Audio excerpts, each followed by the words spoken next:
ekisookera ddala ebyemizannyo bino abantu kye batalaba kiri nti minisitule eno ey'ebyenjigiriza byanjigiriza na bya mizannyo naye ate oluusi tukola ensobi naddala abakulu b'amasomero wamu n'abazadde oluusi bwe tutuuka mu masomero bwe tuba ng'essira tulitadde nnyo ku byenjigiriza ne twerabira ebyemizannyo.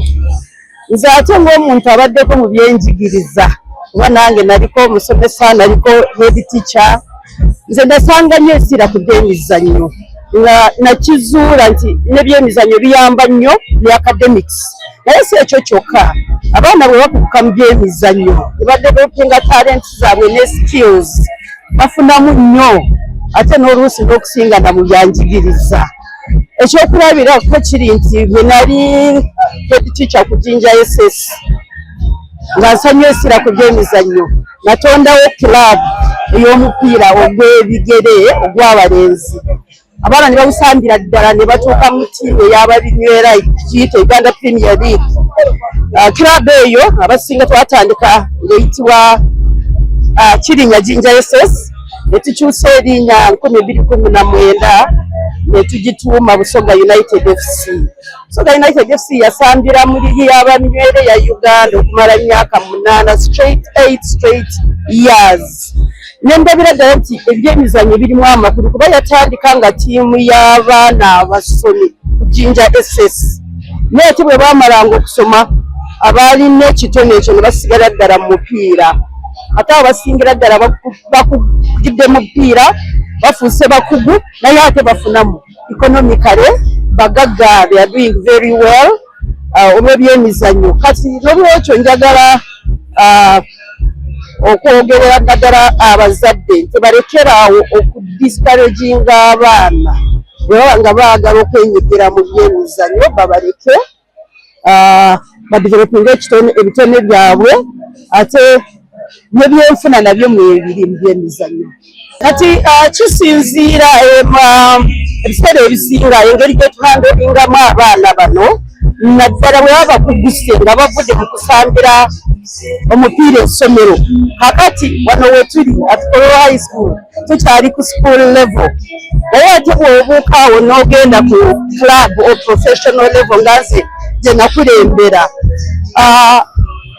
abakulembeze b'ebibiina wa clubs kiyite clubs zino balina okwogera n'abasambi baabwe kubanga abasambi buli ttiimu ebeerako ebigendererwa byayo.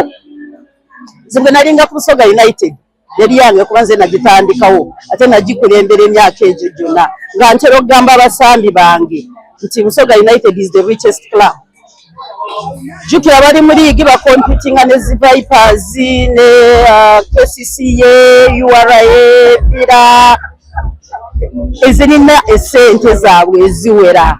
Eyange yali ttiimu ya mukazi bukazi nvudde mu ssomero tekyali ku Jinja SS kakati eriwo ku lwange esinziira ku maanyi gange naye nga mbagamba nti we are rich.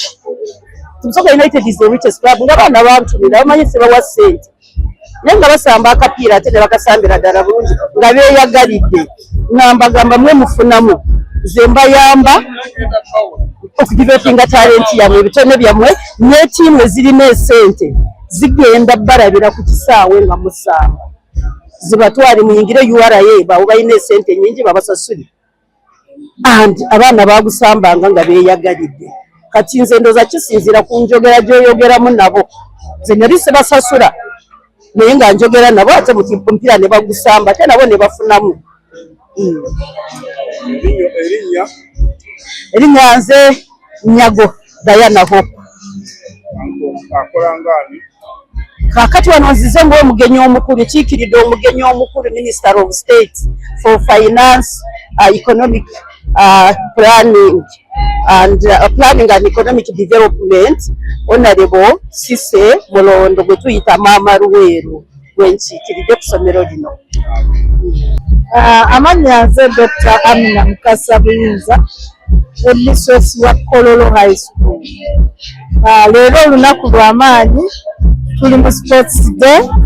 Olunaku luno tuba tulwesunga n'abaana baba balwagala nnyo kubanga luggyayo talent y'omwana, bringing out teamwork, luleeta olaba nti house eba efiirawo okusapootinga muntu waayo. Kati bwe tukola bwe tutyo luleetera abaana okuyiga teamwork okuba nti bakolera wamu. Nkubira Omulange eri abayizi nti bino ebintu bino ebyemizannyo bitumbula nnyo, byagalibwa nnyo mu nsi eyaffe nga Uganda n'ensi endala ezaakulaakulanidda. Era buli nnaku mbajjukizaamu ku boxing waffe Nyakaana gye yaleetera gold ensi yaffe mu Commonwealth Games. Kati ne mbagamba tebagayaalirira nnyo talents zaabwe, tufube nnyo okuzitumbula n'abazadde encouraging. Abasinga olaba n'abazze, nina abaana bangi naye leero olaba nti batonotono, abazadde olwedde baba discouraging nti ye ogenda kukolayo oti, naye nga talent omuntu bw'aba agidevelopinze emuyamba nnyo mu bulamu bwe. Nze Ajati Dr. Amina Mukasa Buyinza, Headmistress Kololo High School. Civil Hakim omumyuka omukulu w'essomero.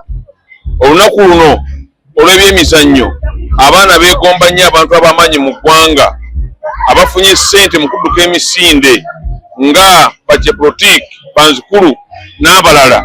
Era abaana kibazizzaamu nnyo amaanyi n'essuubi okulaba nga oli kyakoze kisoboka.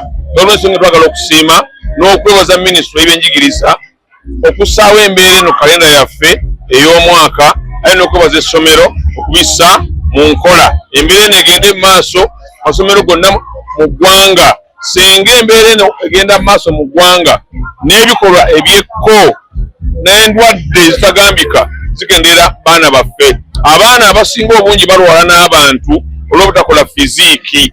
Eno is educating a child for physical fitness. Civil Hakim omumyuka omukulu w'essomero Kolo High School wano mu masakati g'ekibuga Kampala.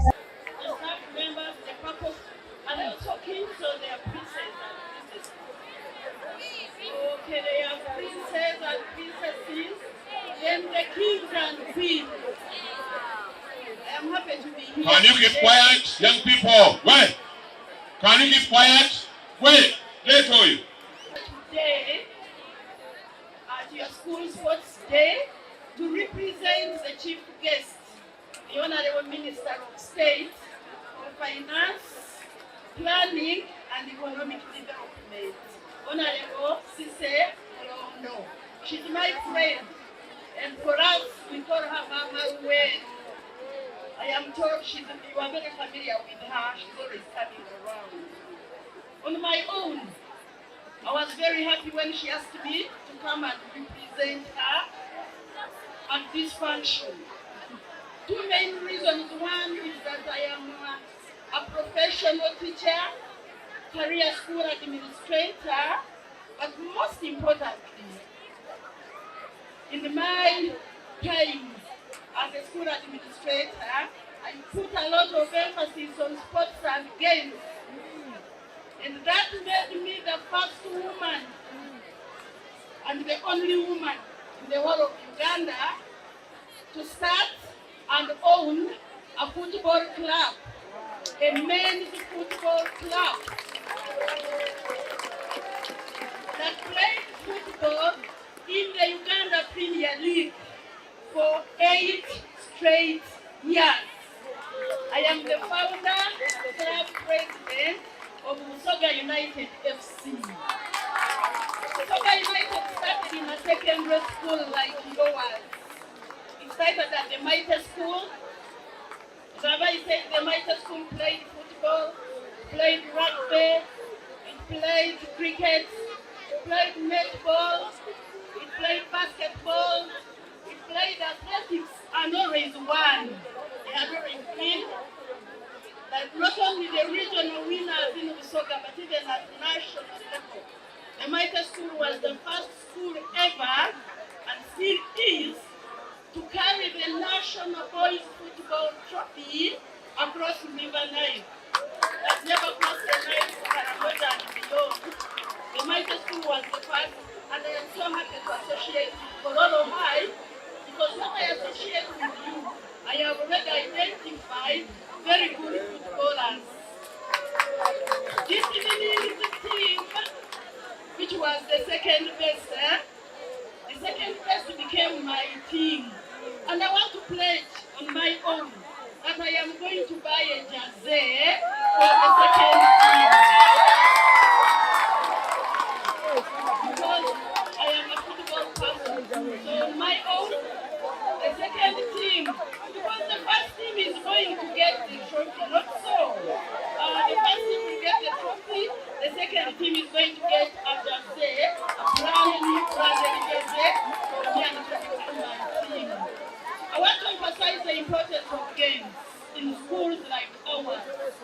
In my former school, the Mighty School, where teacher Alex, your Mighty Games teacher, is a Mighty OP of the Mighty School. Where he came from, we use sports to excel, not only in sports, but also academically, but above all, we excelled in discipline. Traditionally, the Mighty School was a chaotic school, but when we put emphasis on games and sports, we became the best organized school in Uganda. I'd like to thank the school administration. I'd like to thank Dr. Amina, my friend, and she has been my friend right from back in the days, for putting emphasis on games. You are looking so smart. Today I was telling her that there's something she has done which I failed to do during my career as a school administrator, and that was to buy a school band. And I want to buy the school band. She did very, very well. And for the school band, because you organized today's function, the guest of honor has told me to say she's giving the school band a cash prize of 500,000.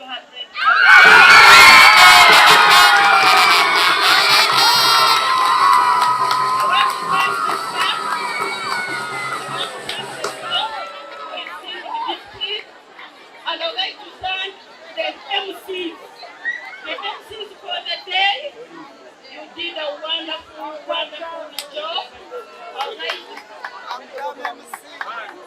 And for the MCs, I'm just asking them to shake the hand of the chief guest.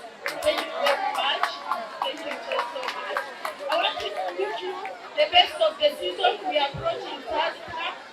Let us use our achievement in sports to also excel academically. I wish you the best. Thank you. To Ghana, 161 points. Lion House got 161 points.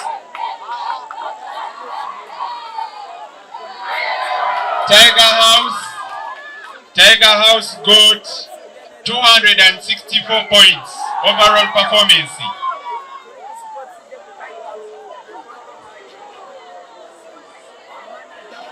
Zebra House. Should I read them? I need some strength. Okay. Now for Zebra House, 272 points. I believe we are done with that. Is there a house I've left out? I hope I've read all of them. Is there a year which house that could be? This list has 279 points for Elephant House, and that means elephants are the winner.